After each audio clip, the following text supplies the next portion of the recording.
Hey, everybody, welcome to the challenge today, the voice of one. And I'll be offering a challenge to you today in regards to the podcast today. This is very interesting information to me.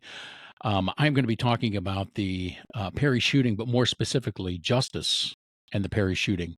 And I believe after reading an AP article that was released yesterday on Tuesday, after reading an AP article in regards to the parents of the child that did the shooting in Perry, Iowa, this is worth taking a look at because we are seeing, once again, we are seeing all the evidence of societal issues. We are seeing the evidence of non applied biblical principles, biblical truth.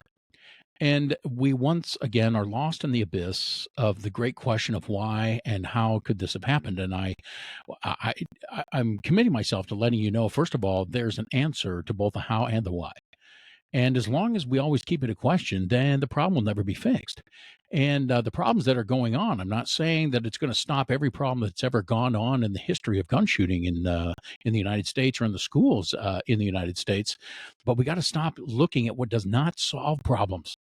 We got to point out the areas here where we see, especially things like the AP News, the national news and the AP, when they start reporting on stuff like this, it's just worth bearing and pointing out the ridiculousness of this type of reporting that goes on because it sees that we have shaped our society, which has been shaped away from the Word of God. And we begin to think God as being something other than what He is. And I'm going to be talking about that today also because the merits, the character of who God is are being eliminated. And I think this is also worth a discussion because I've seen this in the church also. Grace is powerful, but only where holiness is known. Grace is powerful, but only where holiness is known. And there's another way to say that. If holiness is not known, grace is no longer powerful. And it no longer does the powerful work that the Lord God has intended for it to do. Because where there is not known what is right or what is wrong, and more importantly, in regards to this AP article that I'm going to read parts of for you, and you're welcome to go to it yourself and check it out and work on it. Check it out from the podcast and see what you think in regards to this. But I'm telling you what this is strong in me because the things that I see going on in the nation, I feel that part of my role in life until the day I die is to point out those things, those areas of disparity where we leave the truth and enter into what I'm going to define as societal gobbledygook. And as long as we can remain in societal gobbledygook, there will be no change. There will be no justice. There will be no thing that is right in regards to people, mankind, a way of living, family. And then, back to the shooting in schools and seeing that this is occurring. And so there's a couple things I'm going to point out. I want you to hang with me here because it's very frustrating. It's very frustrating to watch reporting go on that just ignores one scripture, God and his character, the fact that the earth is created by something other than humans because we wrongfully believe that we are actually able to save this planet. And that's a mistake in itself, is it not? And I opened up this article. Last week I was going to work, headed out of town, quite a ways out of town, actually, about an hour and a half out of where my usual route entails as far as my job. And as I was on my way, and it required an early start, but I was on my way, I heard on the news that they were reporting that there was a shooting. Potentially, they were having a hard time reporting it because they were waiting to get more facts and understanding for what was going on in Perry, Iowa. We don't live that far from Perry, Iowa. I've been to Perry, Iowa many times. I know people in Perry, Iowa. And I'm also not unfamiliar with the ideals of law enforcement and what this is going to have to take. My upbringing kind of puts me around that world a little bit. And so immediately in my head, I kind of, starting to play the scenario and understanding that, law enforcement's going to be showing up and the news is reporting they had to get the major highway opened system so that it was clear that those who were injured, and in this case, one killed, those roadways were open so they could get to Des Moines.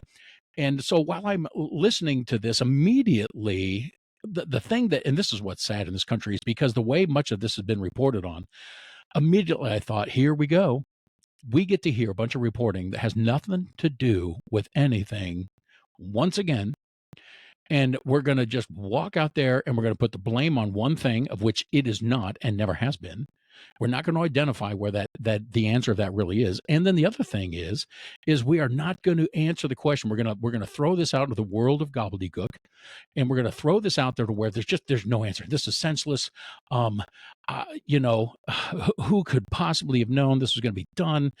This is a tragedy. And we're going to call it a lot of things. And in the process of this, those who were injured, and in this case, one died besides the several that were injured, there's not going to be justice. There's only going to be questions. It's going to be a political conversation. Nobody's going to point to potential sources. And certainly nobody's going to go to the characteristics of God to actually define or look at these things that are really happening. And the reason that I'm talking about on this podcast, on The Voice of One, is because this is the kind of stuff we see go on every day. And I am committed at this podcast to bring back to the dinner table the discussion of religion and politics. Yes, the famous two things that are always trying to be removed from those areas of discussion. It's time to come back to the dinner table, the discussion of religion and politics. And it's funny to me that the nation in itself, people are criticized. We got to get rid of these two things. They're just so controversial. They're so controversial. Well, of course they're controversial, because when discussion actually happens around religion, you start to find out what is true or not true. And then when discussion starts to happen around politics, you find out how we as a people are actually not doing well up against what is true or not true. And then there's a certain group of people that says, well, we're the only ones that can really talk about politics because we're the ones that are sensitive. We're the ones that are educated and all those kinds of things. But that is part of what this podcast, The Voice of One, does, is we engage in this conversation because, quite frankly, I'm tired of people saying you can't talk about these things can't be talked about, but you see the result. And the thing that is frustrating is you continue to see the results without a change to stop a negative result to happen. And there's a reason that is. It's because we don't want the answer. Humanity does not want the truth.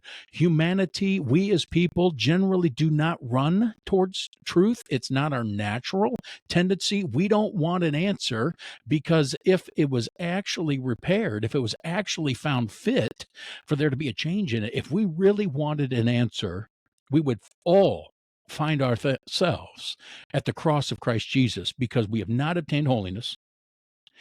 And we would realize God himself is holy, and God himself produced Jesus Christ, who produced justice for you and me, should you choose to believe it. And so we continue to see a world not turned towards God, because in that they will find the truth. And so I pulled up this article just earlier today, and here it is. And I went, well, here it is, exactly what I was thinking. Here it is. This is an AP article that was released yesterday, and this is what the headline says. I'm going to pick this apart today a little bit for you, because it displays, once again, we don't want answers. And number two, we misappropriate information to re-guide so that we can shift the blame by saying, well, nobody should be blamed for this. But here's really where the blame is. And I'm going to point out some things from this. And one I'm going to point out is, first of all, the overall notion that humans simply can't be to blame for this. Now, first of all, the reason I say that is because the utter hypocrisy in this comes about that when we understood that George Floyd had been killed in Minnesota, but that ended up being a police officer went to jail for murder. And so what happens then is, what ensues is some far leftist organization that got millions and millions of dollars to destroy millions and millions worth of dollars to destroy property in the United States, people's personal businesses, ruining their lives in the name of what?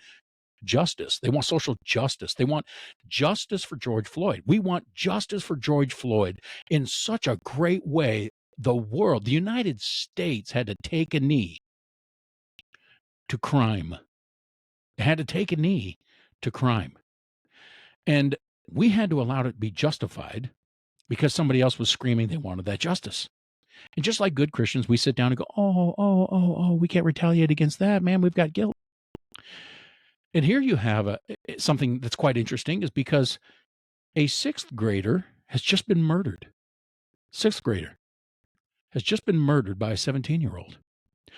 That 17-year-old also continued on to ruin many people's lives by shooting and injuring seriously several others, 7 specifically in the article, it says. And then that teen turns the gun on themselves. And what is interesting, and they take their own life. What is interesting to me is I haven't seen a riot yet. Yep. No rioting has occurred. There has been a protest, and I'm going to point that out in the article too. It's a ridiculous protest because, once again, when you protest for nothing that works because you're not interested in the truth or the fact that there really is an answer, then you're wasting everybody's time. And we're going to take a look at that protest here in just a second, too. So here's the headline of this article by the AP U.S. News released yesterday on Tuesday. Parents of Iowa teen who killed 1 and wounded 7 in shooting say they had, quote, no inkling, end quote, of his plan. Parents of Iowa teen who killed 1 and wounded 7 in shooting say they had no inkling of his plan. So I'd first like to point out the first thing that the AP, the U.S. News here, is saying, the AP is letting us all know, oh my gosh, this is not only, this is nobody's fault. Parents, they didn't know. So what they do is they put in the headline the people that in any normal society should be the closest people to this young man's life. They should be the closest people to this young man's life. That is why this article uses them in this. They had no inkling. So they're the closest people, right? Not the public schools, not the counselor at the public schools, not the local police department, not the state troopers, not the Iowa National Guard. They're not the closest one of this kid. And I'm going to point out, too, they actually reveal a fair amount of foolishness in trying to reveal that, oh, my gosh, even the FBI didn't have a heads up on this. Has society skewed so far? Has it skewed so far down the hole that we now think the FBI is responsible for picking up on chatter to save a sixth grader's life, an 11-year-old's life at a school, middle school in Perry, Iowa? I can't believe the FBI wasn't there to save this child. It's unbelievable to me. We know now that the FBI was aware of strange thoughts of Arabic people coming over and learning to not land planes, just fly them. And it was actually reported. They're saying, hey, this could be a problem. And then when 9/11 happened, we went, well, we knew a little something that could have pointed to this. But now, look at this. The FBI, they didn't know about this. Who would possibly write about such a thing, except for they believe that we as people are so far from the fruitful upbringing of personal responsibility as parents and families, because apparently that's not what makes this country. Apparently, according to the AP, the foundation of this country is not built on personal responsibility and families. John, are you blaming these parents for what their son did? I am not. I am not doing that. And if you think that, you're not listening and you're not paying attention to what I'm trying to share with you today. What I'm talking about is where people begin to own their role in anything of influence. So we're already injecting into thinking of the people that read this article. Well, the parents had nothing to do, zero to do with this. I would imagine the parents paid for the kids' meals. I would imagine the parents, paid for the kids' hospital bills. I would imagine if these are the parents and perhaps the child was adopted. I don't know. I haven't done that research. But if this was a biological child, I would imagine that mother gave birth. I would imagine those two did what was necessary to make that child. And I would imagine when that boy was born, they began to care for that boy, pay for the food, pay for the formula, pay for everything that came up with that, started to pay for, if you did extracurricular activities. They did all this stuff, but they had no inkling of his plan. I'll tell you what, they might not have had a direct inkling about his plan, but what we're saying here is we don't know anything about our own son. Is that what's being said here? Because it's certainly what's being asserted. We don't know anything about our own son. Matter of fact, we struggle remembering his first name. Is that what this means? We don't know anything about our son. Let me go on with this because there's a lot of foolishness in this. And the reason the AP is releasing an article like this is because it thinks you and I are going to hold to a moral standard that is low on their part. For what, in my opinion, as I read this article, what we do is we are removing the value of the life of the sixth grader that died, and you are removing the value of the lives of the 7 others who were interested in it. And we're going to create what I call a false grace premise that everybody's got to feel guilty to operate in. And by the way, the Bible demands we live a life of mercy and grace towards others. But what's very interesting to me is that what the AP demands is different than what the Bible demands. We have to offer grace and mercy. We have to live offering grace in our lives. But what's very interesting to me is what God does not do is eliminate that which is just. And if you think when all is said and done and we all stand before God, there will be no justice, then you don't understand God and you don't understand salvation. Because salvation is necessary because God is just. And in his holiness, he is just. The problem is not that there needs to be more grace or mercy. There always needs to be more of that. What is being removed is the idea of justice. And where there is no justice, grace is weakened and becomes a sickness and an excuse. Where grace is the thing that's exalted as the only thing given, and we are so infiltrated. I know many of you are sitting there going, John, how can you even pastor or minister or go guest speak at churches and talk about this when you're not a man of grace? I am a man of grace. I'm a man of grace because I found out that my life had the eye of God's justice on it. And when I said, Lord, forgive me, I am a sinful man, that's when grace becomes powerful. Grace has no effect when there's no understanding of justice. Grace has no effect when there's no understanding of holiness. It has a very low effect. And what the AP decides to do is say, this town is great because mercy and grace is all that's been given. And then I'm going to show you how they actually demonize anybody who would think differently, including perhaps family members in other communities, people in the community who no longer feel safe or sending their children to school. Know that people who are now concerned, and rightfully so, are going to be demonized in this article. Let me read a little excerpt from this article for you. The parents of the 17-year-old who killed a sixth grader and wounded 7 others in a shooting at his small-town Iowa high school last week said in a statement Monday they had no inkling he intended the horrible violence he was about to inflict. All right, so, okay, apparently his parents just don't know him. They don't know anything about him. They don't know when he comes home. They don't know when he leaves. They just get no clue. So we've got that out there, AP. Got it. Parents are incompetent. They don't know nothing. That's right. That's bad English, but they don't know nothing. And that's our societal justice, by the way. Parents, we no longer hold people responsible who should be. That is why this stuff happens. And so now we need to feel sorry for people who have no idea, bear no responsibility. They just don't have a clue about up or down. And I have strong thoughts about that as a father and as a grandparent. I'm here to tell you something. There might be things that my children have been involved in. I'm sure there are that I don't have a clue about. But I'm also here to tell you because I'm an invested father. It wouldn't surprise me. Right? Because I know.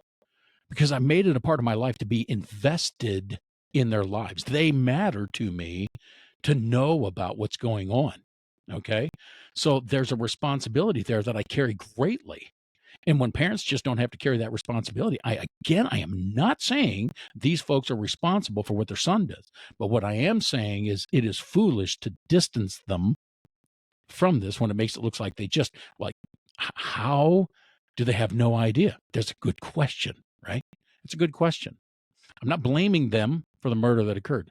And I'm going to call it murder because it was premeditated, because the AP is about to tell you, well, it certainly can't be that, right? And they don't say that it can't be murder, but they're never going to identify it as that. You know why? Because it's going to be identified by everything other than what it is. And that those people who had tragedy happen in their lives, they're going to be condemned if they're not gracious, and then there's going to be no justice. And you know what? There will be a day there's going to be justice. I understand that. And however, we certainly can't complain about what's going on societally if we don't seek for justice here and now.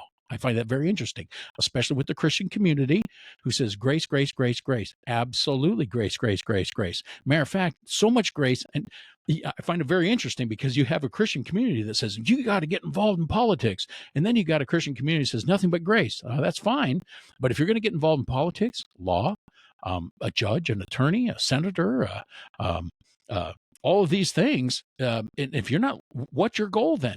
Just to excuse everybody through grace for what's wrong, or just simply say, you know what, nothing's wrong. Guess what, everybody? The problem is that there's no wrong going on in this world.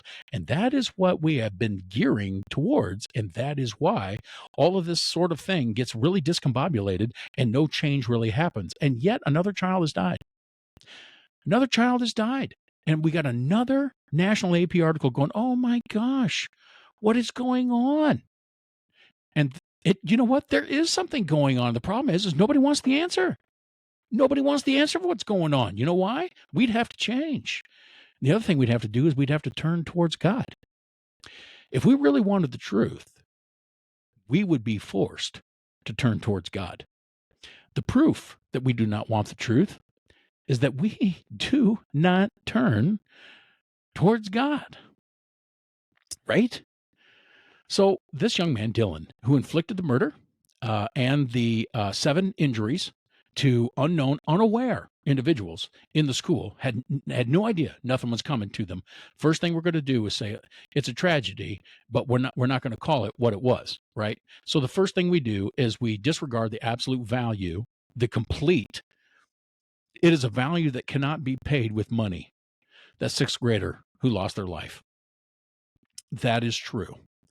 And justice has to do with making something true and right, not just fair. Now, justice involves fairness, but it means equal. For something to be just, it is equal.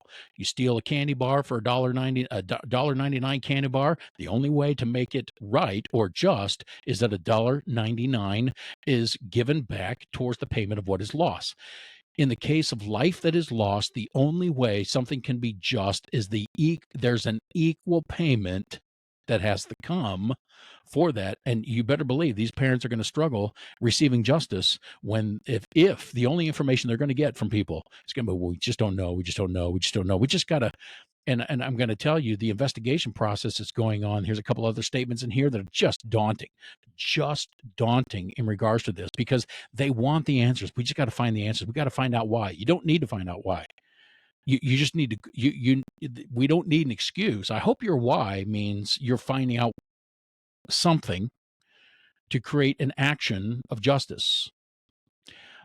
Because already it's been expressed in the article that the mother of the son whose life was lost was experiencing mourning for the young man, the 17-year-old, who did the killing. And you know what? That's wonderful. That's powerful. And she's quite a woman to be able to do that. But that does not eliminate something called justice, because her sadness for the young man that committed the murder does not equate justice for the loss of her own son. Vengeance does not get this done. That also is biblical. What I'm simply talking about is the idea of removing justice all the time from the conversation and start to put the blame other places. It's amazing to me how we wonder why, especially Christians in churches that go, man, we just need God. We just need God. We just need God. Well, are you interested in what is true and right? Well, we just know mercy is going to change everything. Well, what does mercy change? What is mercy for? Mercy is for the acknowledgement of when something is truly wrong. And when something is truly wrong, mercy can now apply. But we're only going to talk about mercy, but we're not going to talk about the wrong. And that's the problem with this article. That's the problem with the AP. They're actually not going to point to what's wrong. They're going to point to something else. And you know what? You and I both know what they're going to point at. And so this article goes on to say, investigators have said they are reviewing reams of electronic and physical evidence they've gathered and are interviewing dozens of witnesses to better understand what happened and why. Now, I want to say something. If that's what they're doing, if they're reviewing reams of electronic and physical evidence to better understand, this is already not a crime. It's already not a crime. If that's what investigators are doing so that they can better understand, then it's not a crime. Because evidence is for a crime. Evidence is used for a crime. And you know what? The sixth grader that was murdered is not going to get justice because it's never going to be called a crime. It's going to be called the great question mark that we should all be sympathetic towards the boy that took his life, and you should. And you should be sympathetic towards his parents. You should offer mercy. I know you think I'm talking out of both sides of my mouth, but I'm telling you the truth. But not the kind of mercy that the AP's given. It's genuine mercy, but genuine mercy comes when you accept responsibility. And I'm telling you, people don't accept responsibility in their own personal lives. They don't, and this article's proven it. Oh, I don't know what's going on. Well, then how can there be justice? Who's the next line of defense? Who raised this kid? Is it your fault that he pulled the trigger? No. But how can you say you know nothing? How can you say that you're not involved? I bet you were very involved when he was doing things that you were very proud of. I understand that. But we have a society today that says, parents, remember, we have a society today that says, parents, you're not involved or in charge with your children anymore. And this whole article is set up that way. If parents can't own how they raise the kid, then they have no place. We're just, families are just rented by the government. Excuse me. We actually just have to pay to be a family to give our children and its ideals over to the government, and the government ideals of what it thinks needs to happen. And so instead of actually identifying parents as being a responsible party, they just go, well, the parents didn't know what was going on. And so, the government and social ideals need to take hold. And that's where we're going to build this. This article continues to say that the Iowa Division of Criminal Investigation, which is taking the lead in this case, didn't release any updates on the shooting Monday. I wonder why that is, because they're an actual institution of investigation, and they're not going to say anything.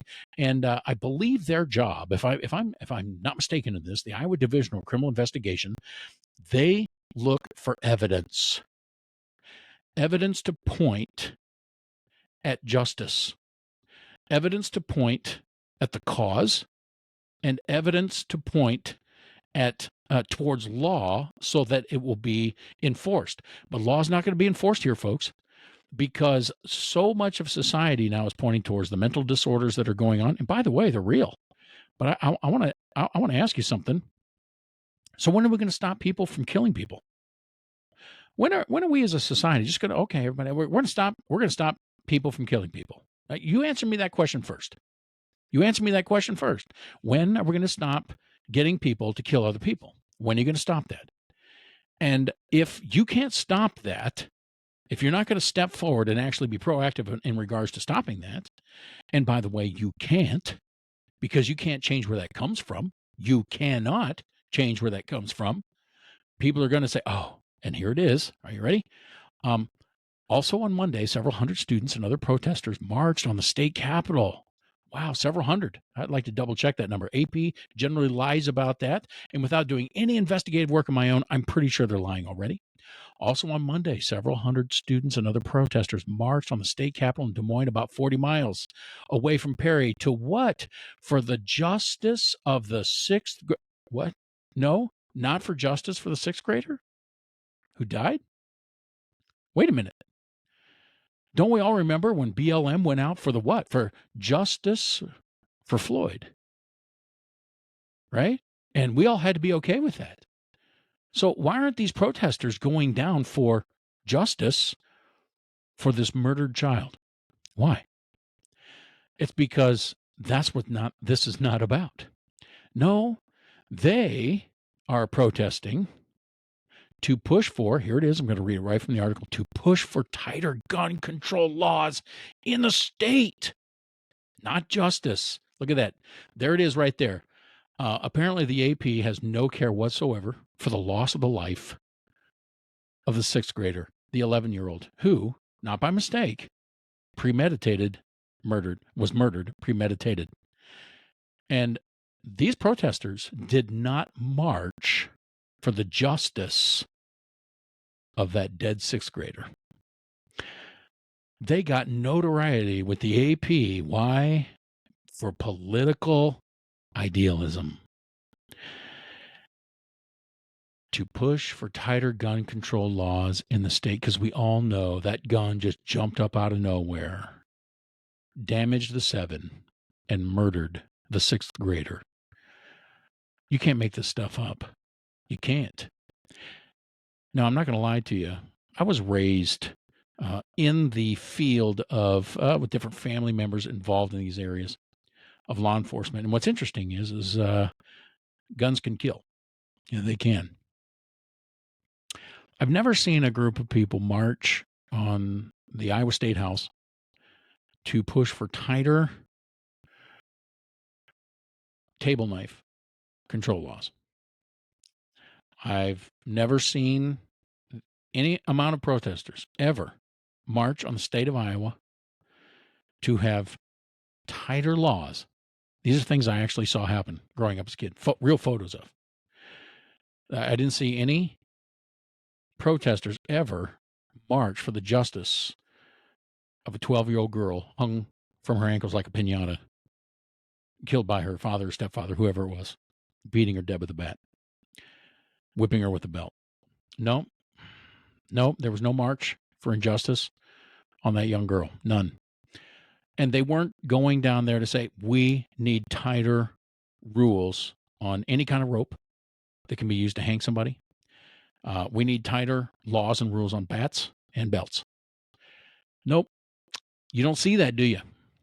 I have never seen a protesting group in all of my life march on a State Department or the federal department, because I have seen photos of where people have been killed by the bare hands, somebody's bare hands. And it's interesting to me that nobody has marched for the injustice of that person who was killed. And they have not gone down there to march to push for tighter control laws on fists. Nope, they've never done it. They've never done it. But apparently, it's a moral upbringing. It's the moral justice of society today when several hundred students go down and push for tighter gun control laws in the state. It shows you the ignorance of students and the unwillingness of either that public school system or, worse yet, those children's parents to actually teach them what justice is and what their own individual hearts can do to lead them down the exact same path. They have absolutely no clue.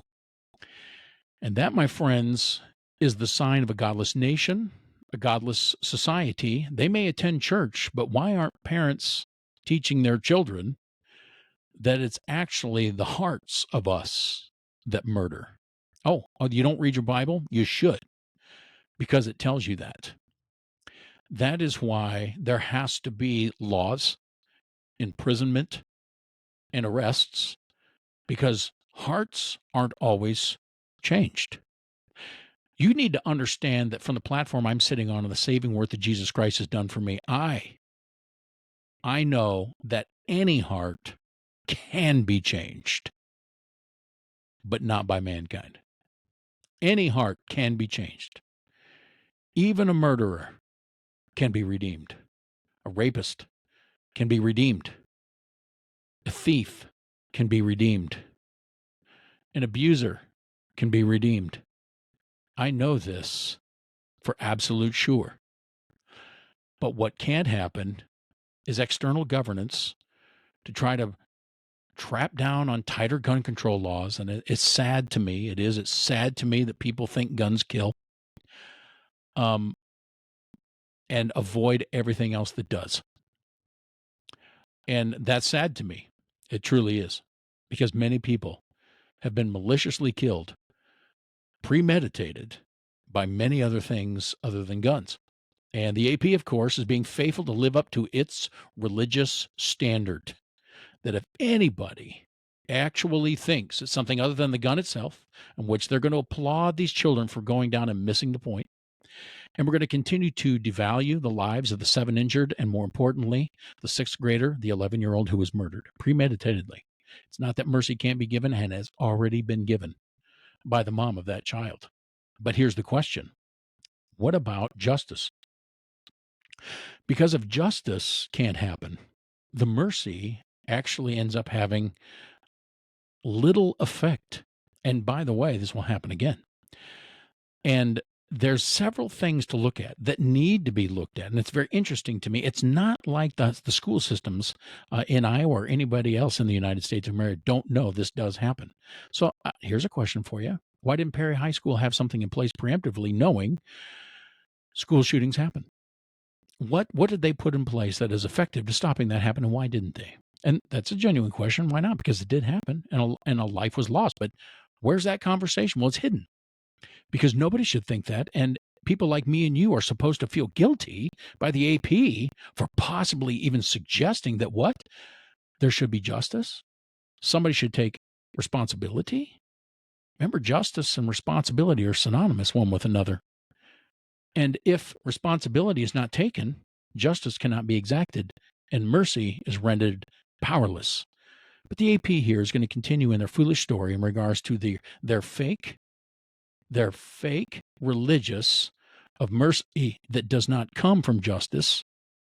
It comes from humanistic thinking, and it will not stop. It will not stop another shooting or change another heart in any way whatsoever. Here's another piece of information from this article I'm going to pick on just a little bit, because then again, this is just another sign that the foundation of the United States of America is built on the ability for its families to be able to be strong. Even Democrats say it's ability for its family to be strong. Well, their definition of strong apparently is that no parents are liable for anything, including taking care of the children. So it's funny how we imagine, we almost live our lives like, well, the baby's born. All right, government, the child belongs to you. I'm not going to pay for any of its bills. I'm not responsible for feeding it. I have zero influence in this. And the psychological world of the 80s actually begin to induce this, like, hey, you just need to let children grow themselves. Let children grow themselves. I'm wondering if anybody's going to hold the psychological industry for this murder. Because what they were saying is parents just let children do what children are going to do, right? And the Bible teaches the absolute opposite. The absolute opposite. But in the 80s, they were really pushing for this. Just let the child grow. Don't steer them around. Don't just let them do what they want to do. And I think that's fascinating that now there won't be justice because the psychological community, the psychologists and those that were pushing for that, they're not going to be accountable for any of this. Isn't it interesting that mental health is one of the greatest issues, biggest and broadest issues going on in the state of Iowa and in the United States, but nobody's holding psychologists accountable, or the psychological world medical community, psychological community that are writing all these policies and, well, this is what we need to do. This is what we need to do. And then when society actually gets thrown in the hole of refuse and terribleness, they all get to sit back and go, well, it wasn't our fault. Really? So you can teach and tell people to do contrary to the word, and then when society gets worse and worse and worse, now look at all the money that we're pumping into the communities where people have mental illness. It's at a record high, but nobody's looking at the truth. Nobody wants the truth. Nobody wants to read the truth. Nobody wants to do the truth. Nobody wants to get around the truth. Nobody wants to open up their Bible and find out what the truth is, because then you have to be personal responsible. But I'll tell you what, if you're willing to open up the Bible, read what the truth is, and be personal responsible, you have now invited the Spirit of the living God back in to a society. And if you're unwilling to open the Bible and you are unwilling to take personal responsibility with your life, whether as a parent or as a child or as a public school system or of the governance of the state of this Iowa, I'll tell you what, you in fact are resisting God and you are eliminating his ability to move. You are not opening up your lives for truth to actually happen, because the function of God does not traffic in darkness or lies. It traffics in the light and truth. And we are seeing yet another example of this. So now we think it's everybody else's right. We said that, the parents said they didn't have an inkling. They didn't have an inkling on this. Look at the audacity. This is probably, of articles that I've read, this is one of the single dumbest things I've ever seen. This is coming from the AP news source. This is so interesting. I'm talking Perry, Iowa, right? I'm from Iowa. I know people from Perry. We all know where Perry is. It is a tragedy, but what is the greater tragedy is nobody really wants answers. That's the bigger tragedy. Nobody wants answers. By the way, if you know God, you've met him through Jesus Christ. You know this. God has that answer. And I just heard 500 of you. Well, John, yeah, you don't know that answer. Live with this, folks. God knows the answer. And if you can't live with that, see, you actually have to reconcile that not only God knows the answer, there really is one. Because if you admit that God knows the answer, that means there is one. Now, I'm not saying that conclusion will ever be arrived at. But if you deny that, then humanity cannot even begin to hope to restore justice, because it has no actuated target of truth to try to steer towards to have justice happen. You must fundamentally foundationally believe God literally knows the answer, which means there is one, whether we stumble across it or not. That is what keeps our target straight, is going for what that is. And it'll be God that releases that timing to us. But if we go, oh, there's no answer, there's no answer. So we take parents out of the loop, right? We say, oh, we don't know. They didn't know. It's not their responsibility. We have no idea. I don't know. I don't know I don't know how they raised them. I can't judge that. I have no idea. But if you take off the table first parents, you're first of all saying parents are not involved in this child's life. So now we got to go to the next level. Well, the school's doing really good and everybody's just being really gracious towards one another. That's fine. And I'm glad they are. They really are. But still, we're not addressing the issue that a sixth grader was murdered. Still haven't addressed that. So we can't stop that, can we? Mercy doesn't stop that. But the truth does when we're talking about society, right? When we're talking about society. So here it is, an incredibly foolish statement made in the article by the AP. Are you ready for this? Here it is. Brace yourself. We're talking about Perry, Iowa here, folks. An FBI spokesperson, excuse me, an FBI spokesperson said the agency didn't receive any tips or information concerning Dylan Butler through its National Threat Operations Center before the shooting.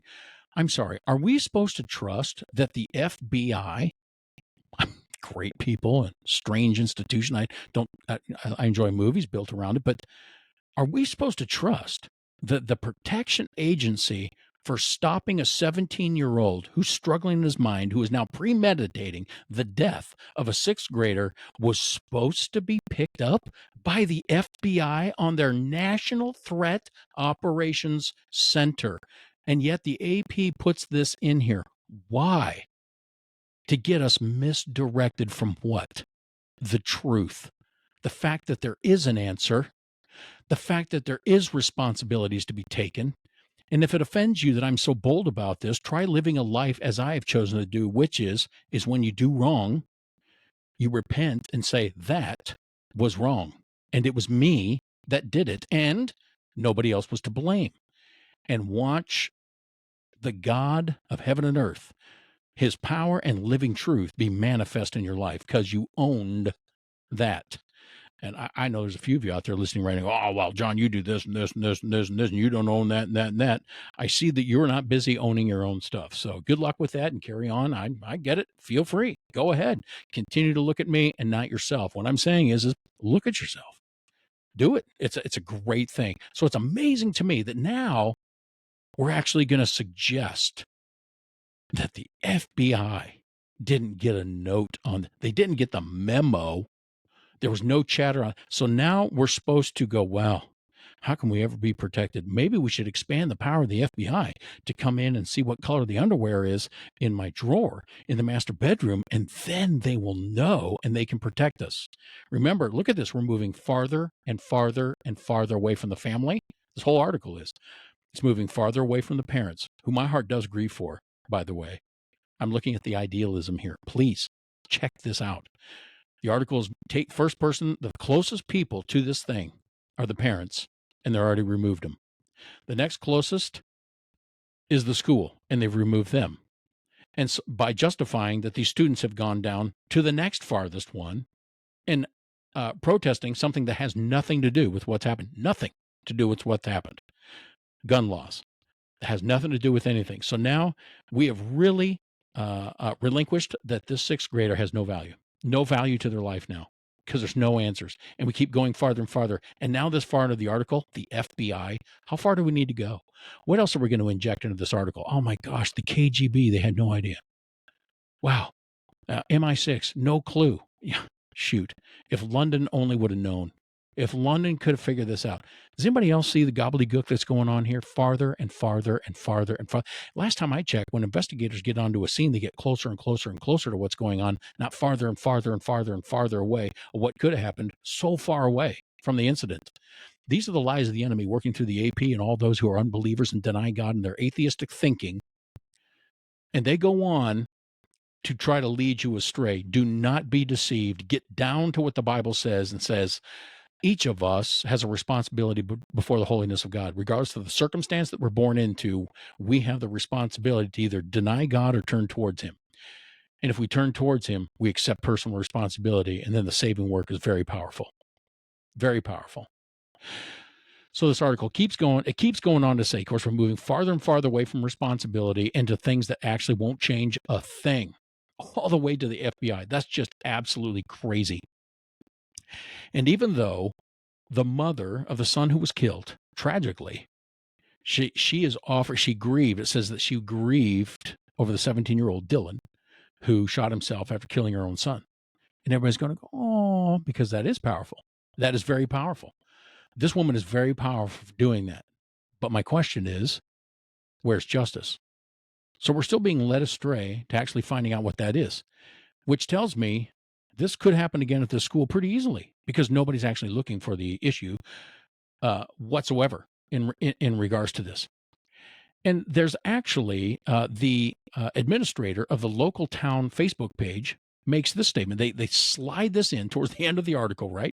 Erwin Owen, who is the administrator of the town Facebook page and is organizing a fundraiser for the victims, right? Showing some compassion there, said there's been some pushback in the community to show of support for the Butler family, but most people accept it. Look, listen to this, where I'm going with this. It goes on to say,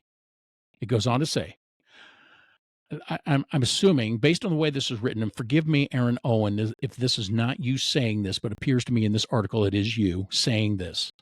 Quote, I think that there might be some narrow tunnel vision at first. What? Put the brakes on what? I think there might be some narrow tunnel vision at first. And then as the community kind of chimes in and gives it a different perspective, then it's more widely received, she stressed. They're suffering loss as well. I'll tell you what, that sounds intellectually and profoundly stupid. Foolish, absolutely foolish. I think that some may be narrow tunnel vision at first. Isn't that interesting? You are condemned if your child is killed, if you have narrow tunnel vision because you're having a hard time with the source of the family of the kid that murdered one and severely injured seven.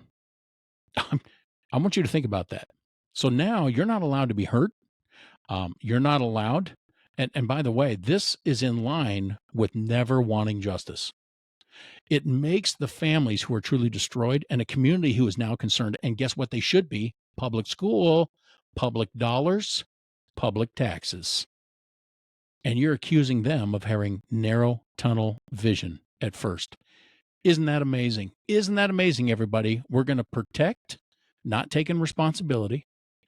We're going to run from the truth so that we can gain no answers, so that we can fabricate a false compassion and avoid truth altogether. It is not amazing to me that more shootings are going to happen in this United States. It is not amazing to me whatsoever, because we're not interested in answers.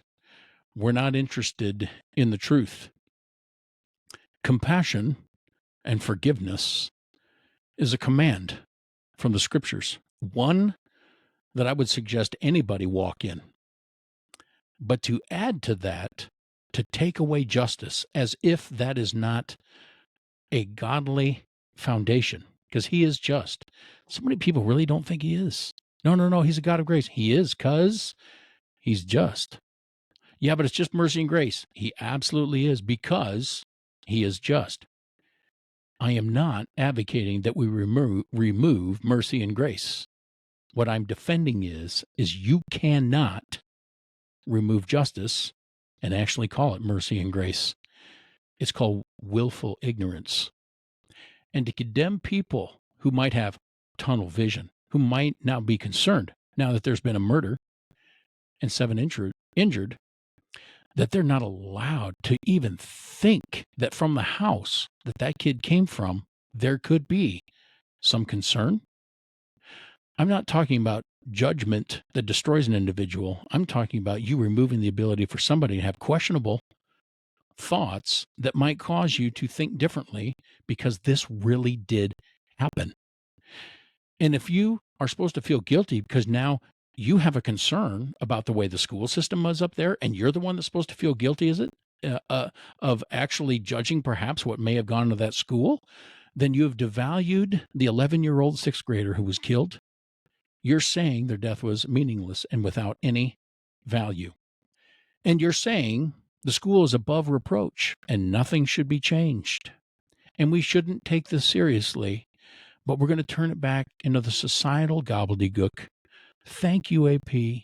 I'm sorry you're not on board with finding truth or justice, but I see once again you've created the great propagandist idealism of the left and godlessness. They continue. The article ends, or nearly ends, by saying this: the families of school shooters are often villainized, questioned over signs they might have missed that something was amiss. If that isn't a statement of hatred towards those who got shot, I don't know what is. It's like you can't be hurt by somebody who hurt you as long as you're not living the leftist idolatry, which does not include justice, by the way, only a false ideal of compassion, which creates no change in a society, not one that would stop this, because you might be able to stop guns and you might be able to take all the knives of the way in the world. You might even be able to cut everybody's fists off their hands. You can probably remove all the rope, all the metallic tools, anything heavy or blunt from all the world. But what you cannot do, society, is change the hearts of mankind when there's only one who has come to do that. And since you deny him, you will not experience him. But I'm going to continue to advocate for this. I do not deny Jesus Christ as Savior of the world. As a matter of fact, he is indeed the only one who can save the sin-sick heart. This article says there's no such thing as sin-sick heart. That's why it will never take you to the truth, and we will continue with foolish protests against guns, and we will continue to not seek justice, and we will continue, as we have for so long in this country, devalued human life. We will continue in this way until Jesus returns or people turn to Jesus. Those are the two things that will cause the change. And when Jesus returns, and he will, then there'll no longer be a chance for mercy towards God, from God, because you've no longer believed in any form of justice. Our men's group prayed for these families and all those that were involved. And I know people that have strong ties with the things that go on in such tragedies. This podcast does not take any of that away. But what I'm advocating for is this: if justice doesn't exist, change is not possible. And if you're going to learn how to be merciful, I most assuredly would not learn it from the AP. I would learn it from a holy God. Then you will know what truth is, and you will understand why you can actually shed tears of mercy when there is not justice actually being done. And you will understand the heart of God, whose heart is broken every day for those that do not turn towards him. And if you're in the sound of my voice right now and you have not turned towards him, his heart breaks for you only because you don't understand two things. One, he's holy and he's just. And those who do not know his son, Jesus Christ, the tears are being shed because he's saying, you need a life for your life. And that life is Jesus Christ. And if justice is not known, mercy cannot be executed. It cannot be accomplished. Do not be deceived.